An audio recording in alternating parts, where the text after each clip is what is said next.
ሀገራዊ ምክክር ጉባኤው በመሰረቱ የተፈጠረው የኦሮሞ ቄሮ ጥያቄዎችን ለማፈን ነው። የዚህ መንግስት የሽግግር ማንዴት በ2018 የተሰጠው የኦሮሞ ቄሮ ጥያቄዎችን ለመመለስና ሀገሩን ሰላምና መረጋጋት እንዲኖርበት የመብቶች አፈና የሚቆምበት ዲሞክራሲያዊ ሽግግር የሚደረግበት እና አዲስ ማህበረሰባዊ ውል የሚፈጠርበትን ሁኔታ ማምጣት ነበር። ማንዴቱ ለዚህ ነው። በመጀመሪያ ደረጃ ሰላምና መረጋጋት ለማምጣት አንገብጋቢ የነበሩ የተቃውሞ እንቅስቃሴው ጥያቄዎች በኦሮሚያ ብቻ ሳይሆን በተለያዩ ክልሎች በሲዳማ፣ በአማራ፣ በጉራጌ፣ ወላይታ፣ በአስሩ የደቡብ ክልሎች የነበሩ የማንነት ጥያቄዎች፣ የክልልነት ጥያቄዎች፣ በቅማንት፣ በአገው የተለያዩ ቦታዎች የልዩ ወረዳ፣ የልዩ አስተዳደር ጥያቄዎች ነበሩ። የፍትሃዊ ሀብት ክፍፍል ጉዳይ ጥያቄዎች ነበሩ። የኦሮሚያ ቄሮ ደግሞ ኦሮሚያን ተኮር ጥያቄዎች ይዞ ነበረ ይሄንን ትግል ሲገፋ የቆየው። ከዚህ የተነሳ መንግስቱም ማስተዳደር አቅቶት ህዝቡም አንገቨርነብል ሆኖ በመጨረሻ ኃይለማርያም ስልጣን ሊለቅና ኢህአዴግ በአጠቃላይ ራሴን ማደስ አለብኝ ብሎ ወደ ተሃድሶ እንዲገባ ያደረገው የኦሮሞ ጥያቄ ነው። የኦሮሞ ወጣት ጥያቄ ደግሞ እንደሚታወቀው ዋና ዋናዎቹ አንደኛ ማስተር ፕላኑ ፊንፊኔን ከኦሮሚያ ስር አውጥቶ ፊንፊኔና ኦሮሚያ ያላቸውን ግንኙነት ያቋርጣል፣ የኦሮሚያ ክልልን ይከፋፍላል።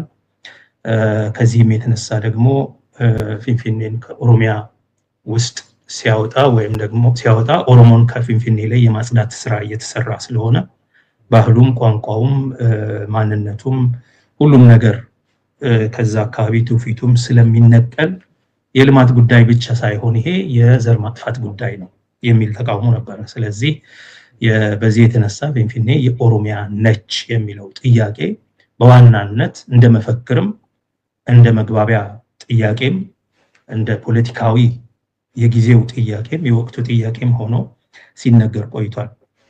ሁለተኛ በአገሩ የሁላችንም ከሆነ እኛም በአሸባሪነት እየተከሰስን ኦሮምኛ በመናገራችን ኦሮሞ በመሆናችን ብቻ ኦነግ ነው ምንድን ነው እየተባልን በታኝ ነው ገንጣይ ነው እየተባልን ወደ እስር ቤት የምንጋዝበት ነገር ይቁም፣ አፈና ይቁምልን፣ ግድያ ይቁምልን፣ እስር ቤቶቹ ኦሮምኛ መናገራቸው ይብቃ። ኦኬ፣ ይሄ የፍትህ ጥያቄ ነው። የግፍ ጧት ሞልቷልና ይሄ ግፍ ይቋረጥ። ህዝባችን እንደ ማንኛውም ህዝብ የእኩል ዜግነት መብት ይኑረው።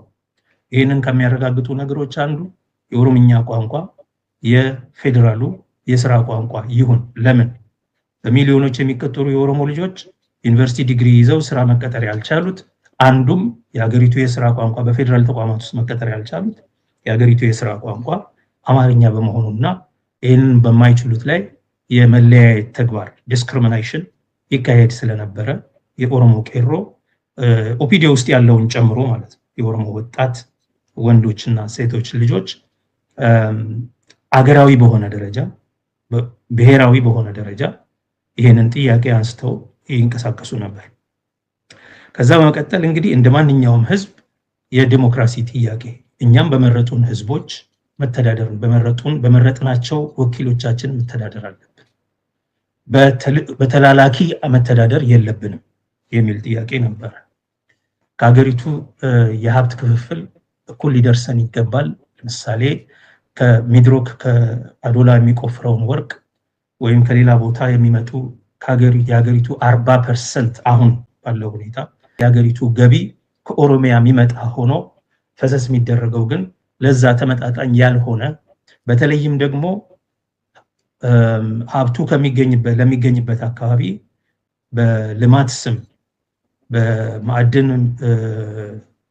መቀራመት ስም የኦሮሞ ህዝብ ለተለያዩ የጤና የአካባቢ ብክለት እና የተለያዩ ጥፋቶች ተዳርጓልና ሚድሮክ ያደርግ የነበረውን ነገር እንዲቆም ውሉ እንዲቋረጥ እና ትክክለኛ የአካባቢያዊ ጥበቃ ጥናት environmental feasibility assessment እንዲደረግ የሚጠይቁ ጥያቄዎች ነበሩ። እነዚህ ማህበራዊ፣ ኢኮኖሚያዊ እና ፖለቲካዊ ጥያቄዎች አንድ ላይ ማለት ነው። በኢኮኖሚ ረገድ የስራ ዕድል፣ የእድሎች ክፍፍል፣ እነዚህ በፖለቲካው ደግሞ እኩል የስልጣን መጋራት በአገራችን ላይ የሚል። ሌላው ፌዴራሊዝሙ ይከበር፣ ፌዴራሊዝሙ ተከብሮ እውነተኛ በሆነ መንገድ ክልላችንን በራሳችን አገራችንን በፍትሃዊ መንገድ በጋራ እናስተዳደር የሚል ነበር። እነዚህ መፈክሮች አንድ በአንድ እናስታውሳቸው ናቸው።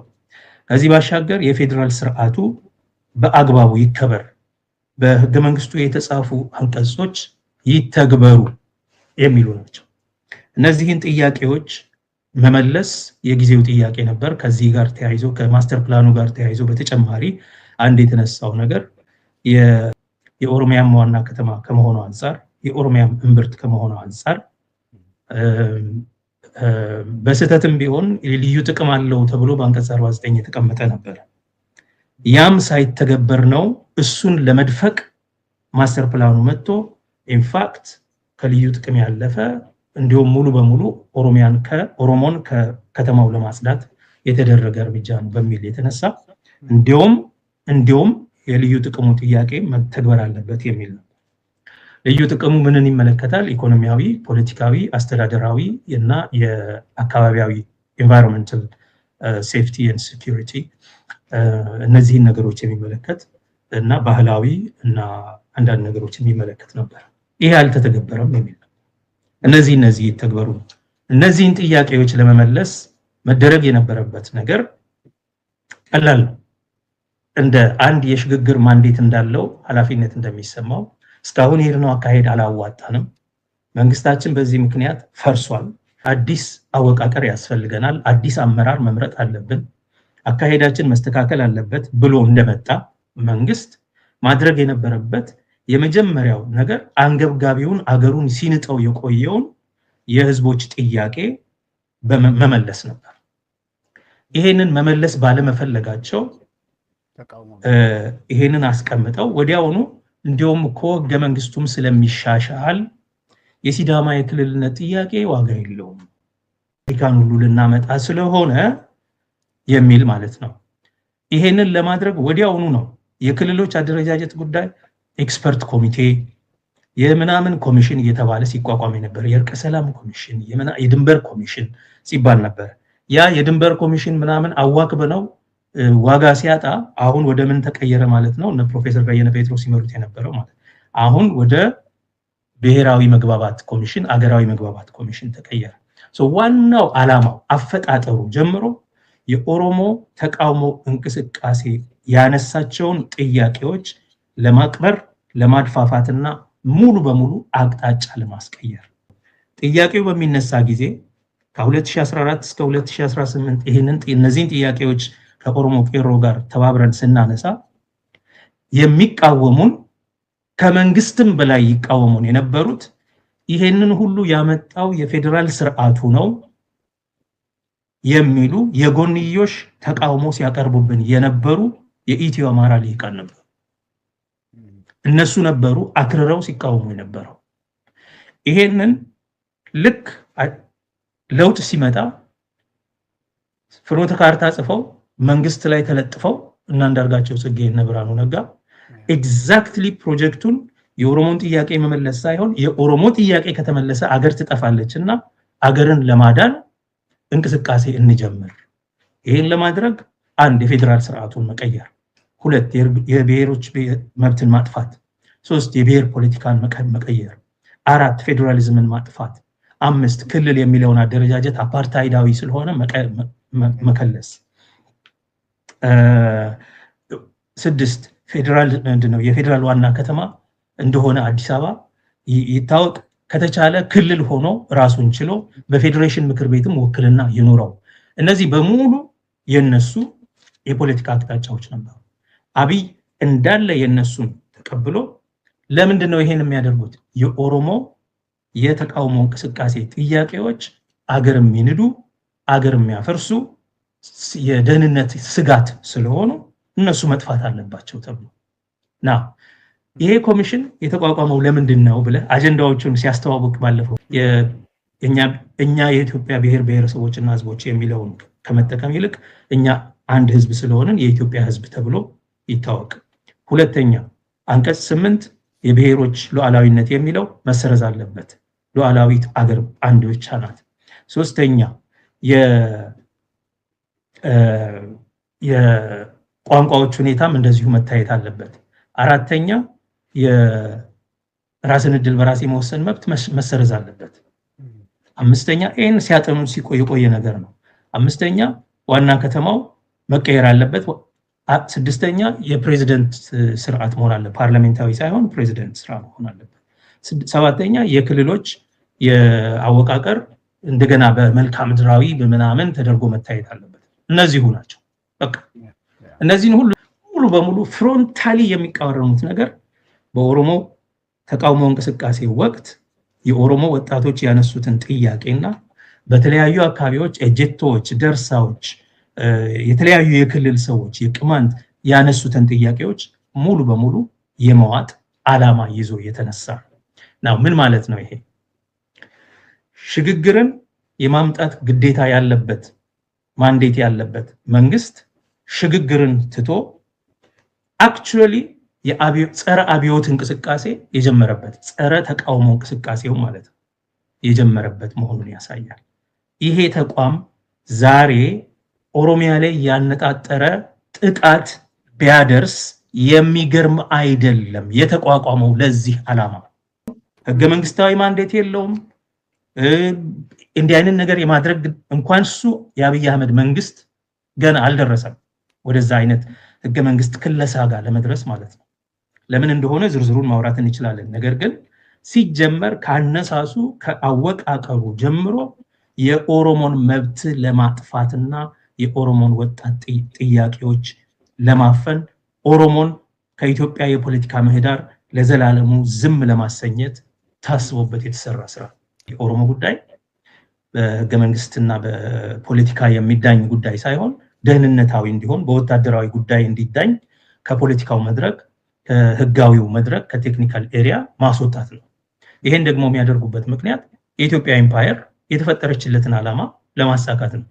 የኢትዮጵያ ኤምፓየር ሲፈጠር በኦሮሚያ ላይ ነው የተፈጠረው። ኦሮሚያ ላይ ነው የቆመው። ኦሮሚያ ላይ ስለቆመ ኦሮሞን ማጥፋትና ኦሮሞን መተካት ነው ዋናው ዓላማ። ታሪኩንም ስነ ልቦናውንም ማንነቱንም ህዝቡንም ማህበራዊ አወቃቀሩንም በመሬቱ ላይ ያለው መቀየር ነው። ይሄን ለማድረግ ተብሎ ነው የተፈጠረው። ይሄን በተለያየ መንገድ በህግ ተነድፎ በፖሊሲም ሲፈጸም የቆየ ነገር ነው።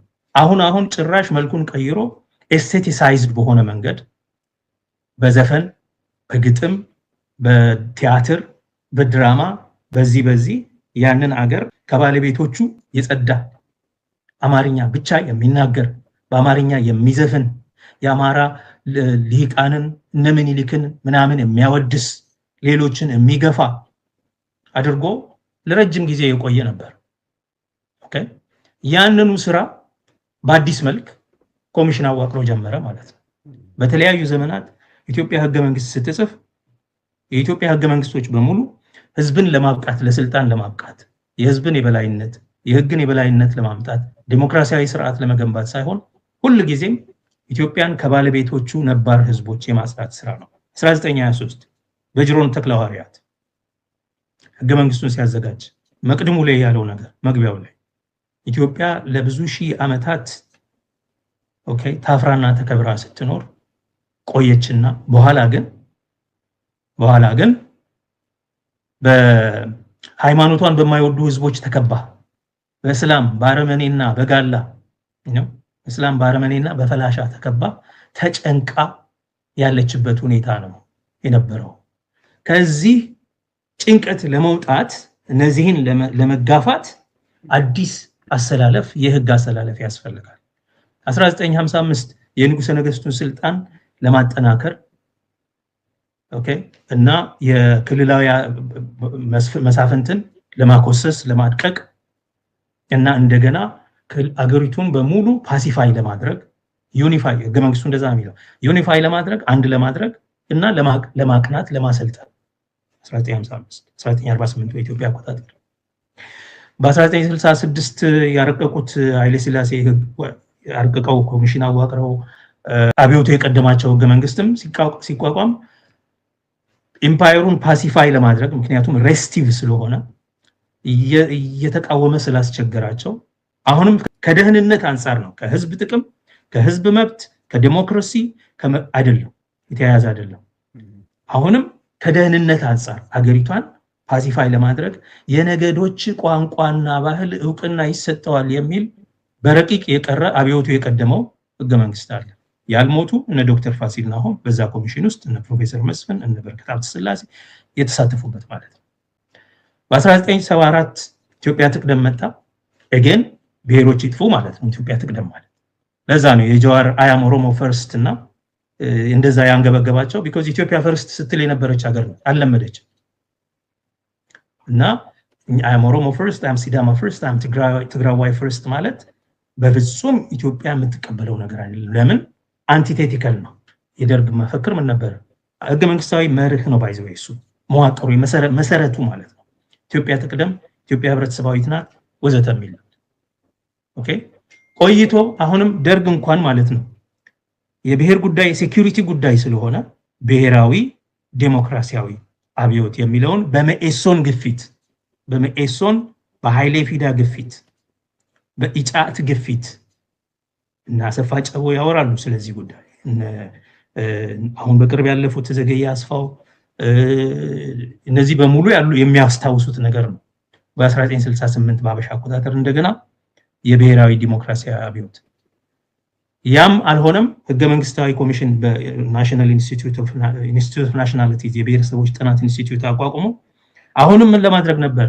የደህንነት ስጋትን ለመቀነስ ብሔሮች የደህንነት ስጋት ስለሆኑ ለኢትዮጵያ ስጋትን ለመቀነስ የነዚህን ህዝቦች ጉዳይ እናጥና ተብሎ ተጠንቶ ከሞላ ጎደል ዛሬ ያለው ኢህአዴግ ያወጣው ህገ መንግስታዊ ክልሎች የሚመስሉ አወቃቀሮችን አስቀምጠው ሲያቀርቡለት መንግስቱ ይሄንን አንቀበልም ብሎ ክፍለ ሀገሮቹን 14 የነበሩትን ወደ 25 የአምስት ያህሉን ወደ ምናምን አስገዛ አስተዳደር ምናምን ቀይሮ ቀጠል። ለምንድነው ይሄ ሁሉ? የህዝቦች የባለቤትነት ጥያቄ አይደለም? የህዝቦች መብት ጥያቄ አይደለም? የአገሪቱን የስርዓቱ ዲሞክራሲያዊነትን ጉዳይ አይደለም? የልማት ጉዳይ አይደለም? በዋናነት የደህንነት ስጋት የሆኑትን እነዚህን ሰዎች ማጥፋት ወይም ማረጋጋት ፓሲፊኬሽን ነው ህገ መንግስት ሲሰራ የነበረው። አሁን ይሄኛው አደረጃጀት የኢህአዴግ ጊዜ ህገ መንግስቱ ሲመጣ ፓሲፊኬሽን ነው፣ እሱም አላማው ፓሲፋይ የማድረግ ነው እንጂ ምክንያቱም ከላይ ወደ ታች ነው እንጂ ከታች ወደ ላይ አይደለም። ህዝቡ አንድም ጊዜ የራሱን እድል በራስ እንዲወስን አልተጠየቀም። ህገ መንግስቱ ግን የሚለው የራሳችንን እድል በራሳችን በመወሰን እኛ የኢትዮጵያ ብሔር ብሔረሰቦችና ህዝቦች ዘላቂ ሰላምና ልማት ለማምጣት በዲሞክራሲና በሰብአዊ መብት ላይ የተመሰረተ የጾታ የሃይማኖትና የብሔሮች እኩልነትን በሚያንጸባርቅ አንድ የኢኮኖሚ ማህበረሰብ፣ አንድ የፖለቲካ ማህበረሰብ ለመመስረት ተስማምተናል ይላል። ናው በምን ላይ ተመስርተው? የራስን እድል በራስ ለመወሰን ተስማምተው። የራሳቸውን እድል በራሳቸው ወስነው ነበር ወይ? በዛ ወቅት አልወሰኑም። የትኛው ክልል ነው ሬፈረንደም ያደረገው? የትኛው ህዝብ ነው ሬፈረንደም የተጠየቀው? አልተጠየቀም። ስለዚህ ቶፕ ዳውን ማለት ነው፣ ከላይ ወደ ታች በቃ እኛ ወስነልንልሃል፣ ግን እንደዚህ ነው የሚሆነው፣ ደግሞ የራስን እድል በራስ መወሰን ትችላለህ የሚል አንቀጽ አስቀምጧል። ለምንድን ነው ይሄን ያደረገው?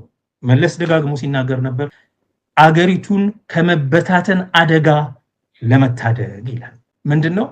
ሴኩሪታይዜሽን፣ ፓሲፊኬሽን፣ የደህንነት ስጋትን፣ የመበታተን ስጋትን እና ያለመረጋጋትን ለማስቀረትን የራስን እድል በራስ የመወሰን ጉዳይ፣ አገሪቱን የማዋቀሩ ጉዳይ የፖለቲካ፣ የህግ፣ የዲሞክራሲ፣ የመብት ጉዳይ ሳይሆን የደህንነት፣ የወታደራዊ፣ የህልውና ጉዳይ ሆኖ ነው የተቀመጠ። ናው እዛች ውስጥ ግን ህግ ሁል ጊዜም ባለ ሁለት ስለት ሰይፍ ነውና፣ ምክንያቱም ለመጨቆንም ትጠቀምበታለህ፣ ነፃ ለማውጣትም ልትጠቀምበት ትችላለህ። የህግ ስርዓት የበላይነት ስርዓት ካለ አትሊስት ግን የፖለቲካ ዳኝነትን በመጠየቅ የፖለቲካ መልሶ ማጥቃት ፖለቲካል ካውንተር አታክ ልታደርግበት ትችላለህ። ምን ማለት ነው? የጥቁር አሜሪካውያን በእነሱ ህልውና ላይ የተጻፈ የአሜሪካ ህገ መንግስት አለ። የአሜሪካ ህገ መንግስት 1/5 ሰው ናቸው ነው የሚለው ባሮች እና ነገር ግን የሲቪል ራይትስ እንቅስቃሴ ሲደረግ እነ ማርቲን ሉተር ኪንግ ሲያደርጉ ምድር ነበር የሚጠቀሙት ህገ መንግስቱ እንደሚለው ነው የሚሉት። ህገ መንግስቱን ለምንድን ነው በኋላ ተሻሽሎ ኢኳል ኦፖርቹኒቲስ 14th አሜንድመንት ምናምን ተጨምሮበት ማለት ነው። እሱን ከተጠቀመን እኛም እንደ ሰው እኩል መሆን እንችላለን በዚሁ ሀገር ውስጥ ያ እድል አለ። ስለዚህ ህገ መንግስቱ ውስጥ ያሉ መርሆችን አገሪቱን ለመቤዠት የተሟላች ለማድረግ ይጠቅማል። ዛሬም ያለው ስታንዳርድ መርህ እንደዛ ነው። ባራክ ኦባማ to build a more perfect union የሚለው ይሄንን ነው ናው። ስለዚህ እሷን ያችን እዛ ውስጥ የተቀመጠችውን የእኩልነት መብት በመጠቀም የመብቶችን አድማስ ማስፋት ጥረት ለማድረግ ይሞክሩ ነበር። ደቡብ አፍሪካ አፓርታይድ በነበረ ጊዜ ማንዴላ ሪቮኒያ ላይ ለክስ ሲቀርብ ማለት ተከሶ ሲቀርብ በአገር መናድ ምናምን ተብሎ መጀመሪያ የተናገረው ነገር your lordship, I am a black man in front of a white man's court. ምን ማለት ነው? I am a black man in a white man's court. ስርዓቱን ህጉ ስለሚጠቅመው ነፃ ስለሚያወጣው አይደለም። ነገር ግን በእናንተ ፍርድ ቤት እኔ ጥቁሩ በነጭ ፍርድ ቤት መቅረቤ በራሱ የአገሪቱን ሁኔታ የሚያሳይ ስለሆነ ምን እያደረገው ነው? አገሪቷን ለፍርድ እያቀረባት ነው። እሱ በተከሰሰበት መድረክ አገሪቷን ለፍርድ ማቅረብ።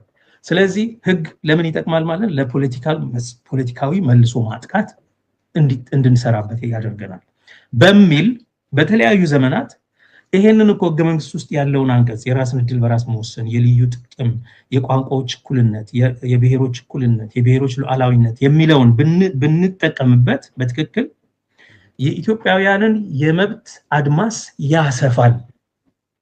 ለኛም ይሄ አገር የግፍ ክምር ብቻ ሳይሆን ለመኖር የምንችል ሊቨብል አገሩን ልንኖርበት የምንችል ያደርግልን ይሆናል በሚል ነው ህገ መንግስቱ ይከበር እያሉ ሲጮሁ የነበሩ ልጆቻችን እንጂ ህገ መንግስቱ ለኛ ስለተፈጠረ አይደለም።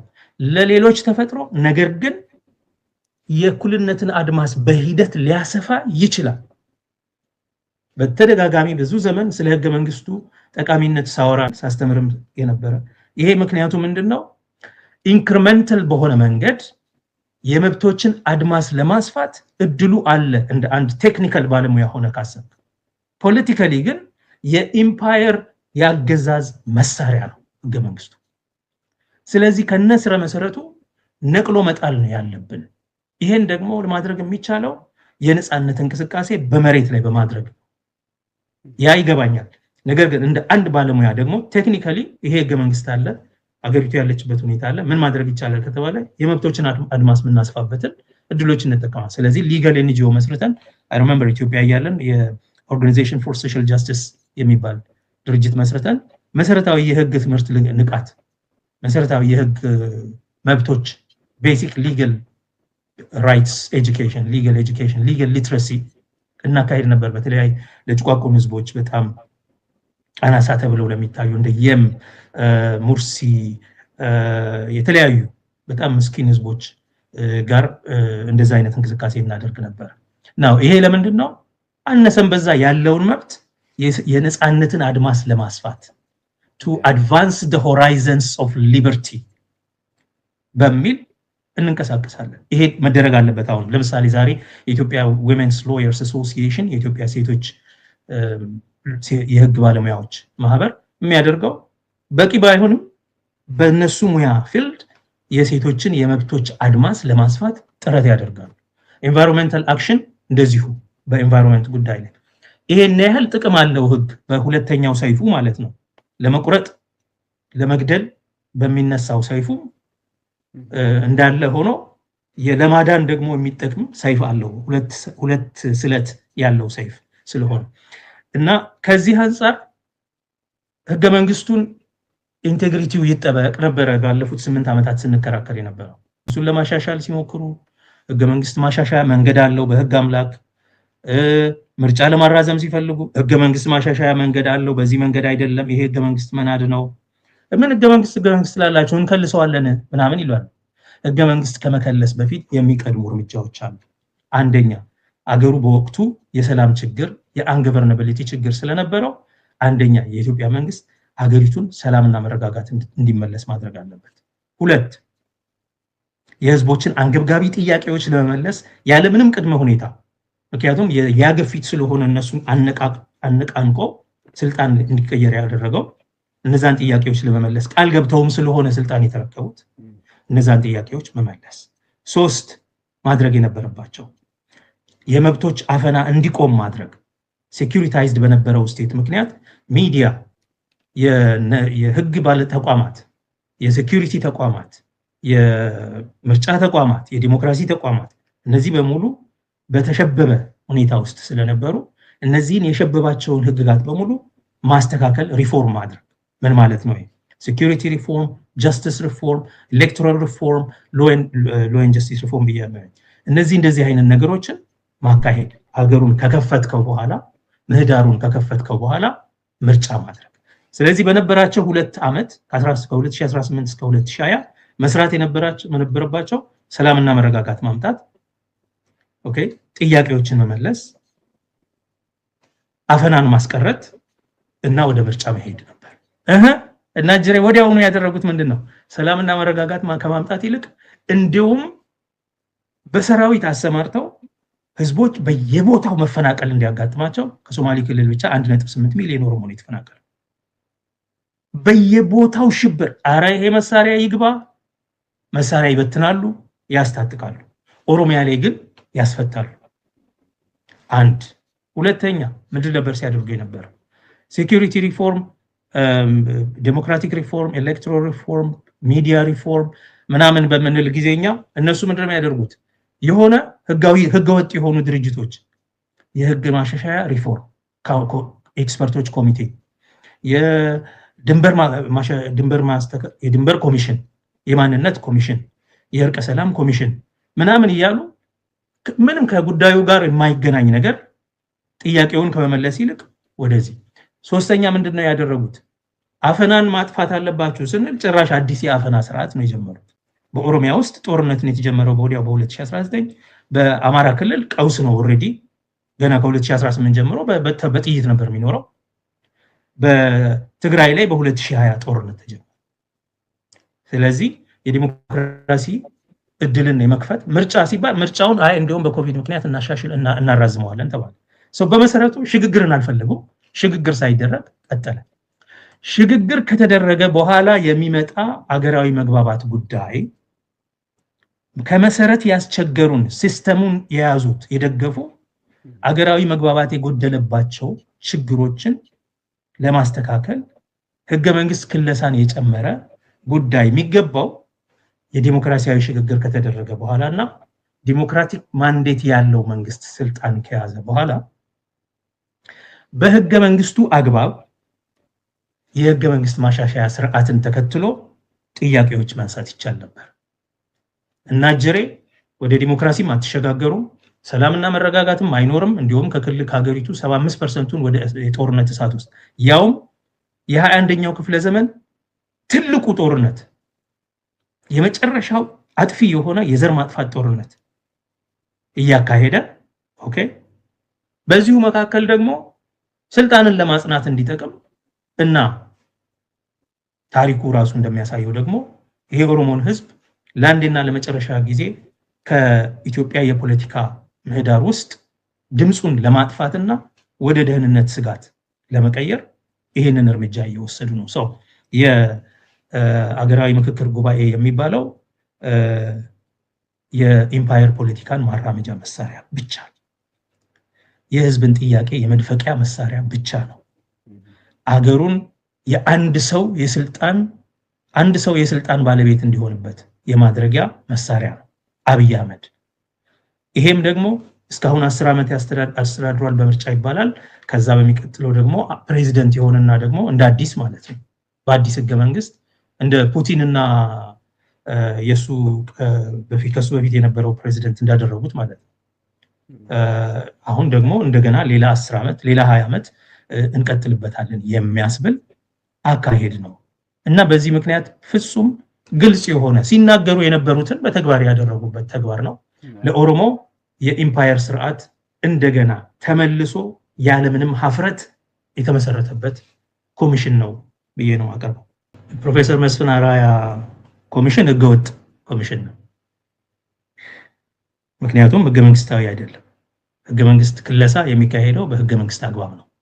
ለዚህ ደግሞ አንቀጽ አለ። አንቀጽ 104 እና 105 ህገ መንግስቱ በምን አግባብ እንደሚከለስ እንዴት እንደሚሻሻል የተቀመጠ ዝርዝር ጉዳይ አለ። ይህንን በመጣስ ህገ መንግስታዊ ተቋማትን ተጠቅሞ ህገ መንግስቱን ማሻሻል ሳይሆን ህገ መንግስታዊ ተቋም ያልሆነን ተጠራርቶ የመጣ ቡድንን ሃንድ ፒክ አድርጎ አብይ አህመድ ራሱ ፈልጎ ያሰባሰበበት ነው። ትንሽ ሴንስ ያላቸው ልጆች እዛ ውስጥ የገቡት እኮ ትንሽ ለሙያቸው ክብር ያላቸው ልጆች ወጥተዋል። እነ ብሌን ወጥተዋል እኮ። ብሌን የኔ ተማሪ ነበረች፣ ወጥተዋል። ከዛ በፊት ለዛ የታጩ የኔ ተማሪዎች ሌሎች ነበሩ፣ ወጥተዋል። መስሎ አዳሪዎች ብቻ ናቸው የቀሩት በተለያየ ምክንያት። ሙያም የላቸው። ፕሮፌሰር መስፍን አርአያ የአእምሮ ሐኪም፣ ዮናስ አዳዬ የእንግሊዝኛ አስተማሪ ነው። መቀጠል ይቻላል እንደዚህ እያልኩኝ ማለት ነው። ምንም እውቀቱ ችሎታውም የላቸው። ህገወጥ ነው ብያለሁ። ከህገ መንግስት ውጪ ነው። ውክልናም የለውም። አብይ አህመድ 4000ን ሰብስቦ እናንተ ከሁሉም የኢትዮጵያ ክፍል የኢትዮጵያን ህዝቦች የምትወክሉ ምናምን እያለ ሲያወራ ፈገግ አልኩኝ። ማን መርጧቸው? እንኳን እነሱ እሱንም የመረጠው የለም። ምርጫ ውስጥ ተሳትፎ ያለው እንኳን ማለት ነው። እንኳን እነሱ የትኛው ምርጫ የትኛው ሀገራዊ ምርጫ ነበረ? የህገ መንግስት ጉባኤ ለማቋቋም ሞሮለስ አሁን ይሄ ጉባኤ የህገ መንግስት ጉባኤ ነው። ህገ መንግስት እየከለሰ ስለሆነ ማለት ነው። ለማቋቋም ኖርማሊ በምርጫ በኖርማል የፖለቲካ ምርጫ ከምታደርገው በተለየ ሁኔታ የህዝቦች ተሳትፎ ያስፈልገዋል፣ ነፃነት ያስፈልገዋል፣ መድበላዊነት ያስፈልገዋል። ማለት የተለያዩ ፖለቲካ ሀሳቦች ፓርቲዎች ሁሉ በደንብ እንዲሳተፉበት ያስፈልጋል። በህገ መንግስቱ አግባብ አይደለም ግን በህግ መንገድ እናርገው ከተባለ ውክልና እንዲኖር ውክልና ማረጋገጫው ብቸኛው መንገድ የህዝብ ምርጫ ነው። ማንም የተመረጠ እዛ ውስጥ አንድም በህዝብ ተመርጬ ነው የሚል አይኖርም። አንዳንድ ከውስጥ እንደምንሰማው ለምሳሌ ተጽዕኖ ፈጣሪዎች ምናምኖች እየተባለ ከማህበረሰብ ክፍል ፒክ የተደረጉ ለመንግስት ያደሩ ሰዎች ናቸው አብዛኞቹ። ወይ ከመንግስት የተለየ ጥቅም ያላቸው ወይ ለመንግስት ይሄንን አብይን በሽኮኮ ተሸክመው የሚሄዱ በሱ ስም የሚምሉ ሰዎች ናቸው። ሁሉንም ክልል ይወክላሉ ምናምን እያሉ ያወራሉ። አንዱንም ክልል አይወክሉም። ኢንፋክት የተቋቋሙት ክልሎችን ለመሰረዝ ለማፍረስ ስለሆነ ጸረ ክልሎች ናቸው። የክልሎች ዋና ጠላት ተቋም ቢኖር በዚህ ወቅት አሁን ባለንበት ወቅት ይሄ የምክክር ኮሚሽን ነው። ይሄ ኮሚሽን ድሬዳዋና ፊንፊኔን ሌሎችንም የኦሮሚያ ከተሞች ለጥቃት አጋልጧል። ፊንፊኔን በተለይ እንደገና ለውይይት አቅርበው አንደኛ ነገር የመብት ጉዳይ ለድርድር አይቀርም። ፊንፊኔ የኦሮሞ ነች። ይሄ ፋክት ነው፣ ተጨባጭ መሬት ላይ ያለ እውነታ ነው። ከዛሬ 100 ዓመት በፊትም ዛሬም በመሬት ላይ ያለ ተጨባጭ ፋክት ነው። ይሄንን የሚክዱ ሰዎች አሉ። ይሄን ለሚክዱ የራሳቸውን ታሪክ ልናስታውሳቸው ግድ ይላል። ለምሳሌ ብላቴን ጌታ ህሩይ ወልደስላሴ ከረጅም ዓመታት በፊት በ1931 አካባቢ በጻፉት መጽሐፍ የኢትዮጵያ ታሪክ ከንግስተ ሳባ እስከ ታላቁ የአድዋ ድል የሚለውን ማየት ይቻላል። በዚህ መጽሐፍ ውስጥ የኢትዮጵያን ታሪክ ከጥንት ጀምሮ እስከ እሳቸው በህይወት በነበሩበት የውጭ ጉዳይ ሚኒስቴር ነበሩ። የውጭ ጉዳይ ያኔ ንጉሠ ነገሥቱ ራሱን ሚኒስትር ስለሚያደርግ የውጭ ጉዳይም ዲሬክተር ነው የሚባለው፣ ዳይሬክተር ነበሩ። ንጉሠ ነገሥቱ በእንግሊዝ ሀገር ተሰደው በነበረ ጊዜ አብረው ተሰደው የነበሩ እዛው እንግሊዝ ሀገር የሞቱ የኢትዮጵያ ሚኒስትር ናቸው። ኦሮሞ አይደሉም። እኚህ ሰው የኦሮሞ ብሔርተኛ አይደሉም። እሳቸው ያሉትን ለታሪክ ማስያዝ ስለሚገባ ለምሳሌ ነው። ይሄ አንድ ነው። ተራው የታሪክ ጽሁፍ እነ ባህሩ ዘውዴ ምናምን ኦሮሞ አይደለም። ማንኛውም ኢትዮጵያ ላይ የጻፈ ራሻውያኑ፣ ኢትዮጵያውያኑ፣ ፈረንሳውያኑ የንጉሶቹን ለማናገር የመጡ የእንግሊዝ ፒተር ሳንድ እነዚህ በሙሉ የጻፉትን ትተን የእልፍኝ ሰው የጻፈውን ማስቀመጥ ያስፈልጋል። እንዲህ ይላል። አባቶቻቸውም ያቀኑትን በአንኮበር ዙሪያ ያለውን አገር መሰረት አድርገው ግሼን፣ ግድምን፣ ኤፍራታን፣ አንጾኪያን፣ ይፋትን፣ መንዝን፣ ተጉለትን፣ አፍጠራን፣ ወግዳን፣ ቀያን፣ ደቡብን፣ ዶባን፣ መርሃቤቴን፣ ሞረትን፣ እንሳሮን፣ አህያፈጅን፣ ቀያፈርን፣ ቡልጋን፣ ምንጃርን፣ የአዳል ሰፈር የአዳል አገርን አፋር ማለታቸው ነው። ከጋላውም አገር እስከ ሶዶ ድረስ አቀንተው አንድ መንግስት አደረጉት። ወሮ ማለት ነው። አሁን አዳምጥ። ይህም ዛሬ አዲስ አበባ ተብሎ የኢትዮጵያ ዋና ከተማ የሆነው አገር በዚያ ዘመን ፊንፊኔ ይባል ነበርና ንጉሥ ሳህለ ሥላሴ አገሩን ሲያቀኑ አሁን ዛሬ ቤተመንግስቱ በተሰራበት ስፍራ ላይ ድንኳናቸውን ተክለው በዚህ ስፍራ ላይ የልጅ ልጄ ከተማ ይሰራበታል ብለው እንደ ትንቢት ተናግረው ነበር ይባላል። ቢሆንም በዙሪያቸው ያለው ጋላ ሴራ ከሆነ በኋላ ተሸንፎ ከገባ በኋላ ማለት ነው። ሴራ ከሆነ በኋላ በዛ ዘመን በኋላ እንደገና እየከዳ ያስቸግራቸው ነበርና ያምጽ ነበር። አየህ፣ በአመት 3 ጊዜ ይዘምቱ ነበር። በኋላ ግን ለስንት ደስ የአብቹና የገላን ጋሎች ተጣልተው ጦርነት በጀመሩ ጊዜ ንጉሥ ሳህለ ሥላሴ አብቹን ያቀፉና የወደዱ ውስጡንም ለእርሱ የረዱ እየመሰሉ እርስ በርሳቸው ያዋጓቸው ነበር። ሁለቱም ጎሳዎች 7 ዓመት ሙሉ ሲዋጉ ዘወትር አሸናፊው ገላን ነበር። በኋላ ግን ንጉሥ ሳህለ ሥላሴ አብቹን በእውነት ለመርዳት አስበው በተነሱ ጊዜ አብቹ አሸነፈና ገላን ድል ሆነ። የአብቹንም አበጋዝነት ለተወላጁ ለአቶ መረጭ ሰጡት። ከዚህም በኋላ በአብቹ ጉልበት ገላንን፣ አድአን፣ ወበሪን፣ ጅሩን፣ ዋዩንና ሰላሌን አድክመው ገባር አደረጉት። የጋሎች እርስ በርስ መዋጋት የአማራን ጉልበት አበርትቶ የራሳቸውን ጉልበት አደከመ። የአገርን ባላባቶች እርስ በርሳቸው እያዋጉ ኃይላቸው ሲደክም ጥልቅ ብሎ ገብቶ አገርን መውሰድ ዛሬ የሰለጠኑት ነገስታት ብቻ የሚያደርጉት ይመስለን ነበር። ነገር ግን አሁን ንጉሥ ሳህለ ሥላሴ በአብቹና በገላን ባላባቶች መካከል የሰሩትን የብልሃት ስራ ስንመለከት ሰለሞንም ያው የተደረገው እየተመለሰ ሲደረግ ይኖራል እንጂ ከፀሐይ በታች አዲስ ነገር የለም ያለውን ያሳስበናል። ይሄ የኦሮሞ ሊቅ አይደለም። ቦታው ማን ይባል ነበር? ፊንፊኔ ይባል ነበር። ባለቤቶቹ እነማን ነበሩ? አብቹና ገላን ነበሩ። ተሸንፈው ገብተው የነበሩት ሰዎች ሁሌ ያመጹ ነበር። ሲያመጹ አማራ ላይ ያሸንፋቸው ስላልቻለ እርስ በርስ እንዲዋጉ አደረግናቸው። ይሄ ትልቅ ብልሃት በመጨረሻ ከተማው የኛ እንዲሆን አደረገ። ዛሬ የኦሮሞ ሆኖ አያውቅም፣ ፊንፊኔ ተብሎም አያውቅም ምናምን የሚሉ አዲስ ትርክት ሊነግሩን የሚፈልጉ ሰዎች አሉ። እፈሩ። የአባቶቻችሁ ያደረጉትና ያስቀመጡላችሁ ያኖሩላችሁ ታሪክ ፊት ለፊት ቁጭ ብሏል። ዛሬ ኦሮሞ አማራ ብሎ መናገር ዛሬ እኛ የፈበረክነው አዲስ ነገር ይመስላቸዋል። ያኔ በዘረኝነት ኦኬ አንድ በአንድ አማራ ጋላ አልፈው ጎሳ እየጠሩ የሚናገሩት እነሱ ነበሩ። የነሱ ስራ ነው ይሄ። ኦኬ እናም ከተማው የማን እንደሆነ ታሪክ ያስረዳል። ዛሬም በተጨባጭ ዙሪያውን በሙሉ ያለው ህዝብ ሲኤምሲ የነበረውን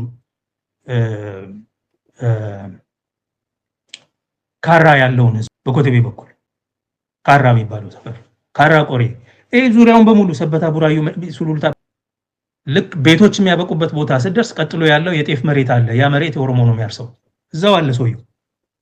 የጤፍ መሬት እየተነቀለ ነው። እኔ ሲኤምሲ አስታውሳለሁ። ሲቪል ሰርቪስ ከተቋቋመበት አጠገብ የነበረው የጤፍ መሬት ተነስቶ ነው ሌላ ነገር የተሰራበት፣ የንግድ ኢንቨስተሮች ቤት የሰሩበት። እያየ ነው፣ በአይናችን እያየ ነው፣ እኔ በህይወት እያለሁ። እና ይሄንን የማያይ ሰው ራሱን ሆን ብሎ ያወረ ነው።